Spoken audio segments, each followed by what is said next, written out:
ಎಲ್ಲರಿಗೂ ನಮಸ್ಕಾರ. ಇವತ್ತು ಕೊಪ್ಪಳದ ಹತ್ತಿರದಲ್ಲಿರುವಂತಹ ಅಳವಂಡಿ ಎಂಬ ಒಂದು ಗ್ರಾಮದಿಂದ ಮಂಜುನಾಥ್ ಗದ್ದಿಕೆರೆ ಅಂತಂದೇಳಿ 30 ವರ್ಷಗಳಿಂದ 200 ಎಕರೆ ದಾಳಿಂಬೆನ ಬೆಳೀತಾ ಇದ್ದಾರೆ ರೈತರು. ಅವ್ರ ಜೊತೆ ಮಾತಾಡೋಣ. ನಮಸ್ಕಾರ ಸರ್. ನಮಸ್ತೆ.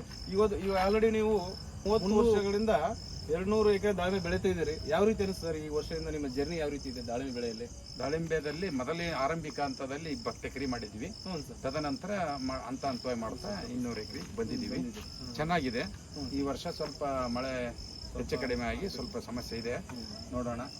ಈಗ ನಾವು ಜೇನು ಪೆಟ್ಟಿಗೆಯನ್ನು ಒಯ್ಯಲಿಕ್ಕೆ ಅಂತ ಬಂದಿದ್ದೀವಿ ಸರ್. ಈಗ 30 ವರ್ಷದಿಂದ ಬೆಳೀತಿದ್ದೀರಿ, ಅಲ್ಲಿ ಹುಳುಗಳ ಸಂಖ್ಯೆ ಜೀರೋ ಸಂಖ್ಯೆ ಸ್ವಲ್ಪ ಕಡಿಮೆ ಆಗಿದೆ, ಸಂತತಿ ಕಡಿಮೆ ಆಗಿದೆ.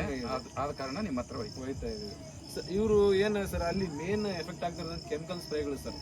ಸಾಕಷ್ಟು ರೈತರು ಏನ್ ಮಾಡ್ತಿದ್ದಾರೆ, ಕೆಮಿಕಲ್ ಸ್ಪ್ರೇ ಮಾಡ್ತಿದ್ದಾರೆ. ಮುಂಚೆ ಸುತ್ತಮುತ್ತ ಹಳ್ಳ ಮತ್ತೆ ಅವರ ಸುತ್ತ ಬದುವಿನಲ್ಲಿರುವಂತ ಜೇನುಹುಳುಗಳು ಬಂದು ಪಾಲಿನೇಷನ್ಗಳು ಮಾಡ್ತಾ ಇತ್ತು ದಾಳಿಂಬೆಗೆ.